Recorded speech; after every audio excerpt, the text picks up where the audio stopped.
ওবায়দুল কাদেরের বক্তব্য নেই, হাসি ঠাট্টা নেই। এই যদি ওরা থাকতো তাহলে আরো ভালো হইতো। আগের যে আগ্রহটা ছিল যে পুলিশ আটকাবে, চোরের মতো আসতে হবে নৌকা দিয়া, মানে কেমন যেন একটা মানে ওই যে স্বাধীন লাগতেছে আরকি। এইটা আমার কাছে এটা ভালো লাগে।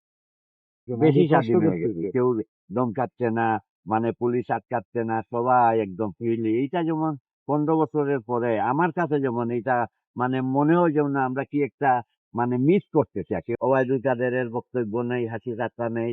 তারপরে ওই যে আরেকজন আছিল যে চশমাওয়ালা কি নাম? ওই তথ্যমন্ত্রী, ওর কথাবার্তা নেই। মানে মনে হয় আমরা যেমন কি একটা মানে একটা গায়ের কাপড় না থাকলে যেমন মনে হয় কি একটা মানে মিস করতেছি আরকি। এই যদি ওরা থাকতো তাহলে আরো ভালো হইতো। তাইন কিন্তু এখন শ্বশুর বাড়ি এইটা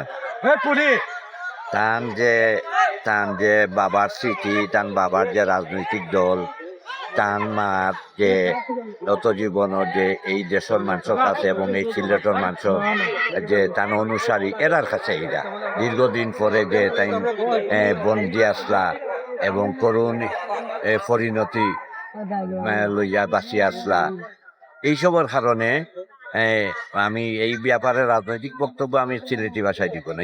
উনি আসছেন রাজনৈতিকভাবে এবং একটা মেসেজ, যেটা মেসেজ হচ্ছে যে বর্তমান যে দেশের রাজনৈতিক যে পরিবর্তন অন্যদিকে হলো ১৫ বছর আগের যে অবস্থা এখন আর সেই অবস্থা নেই।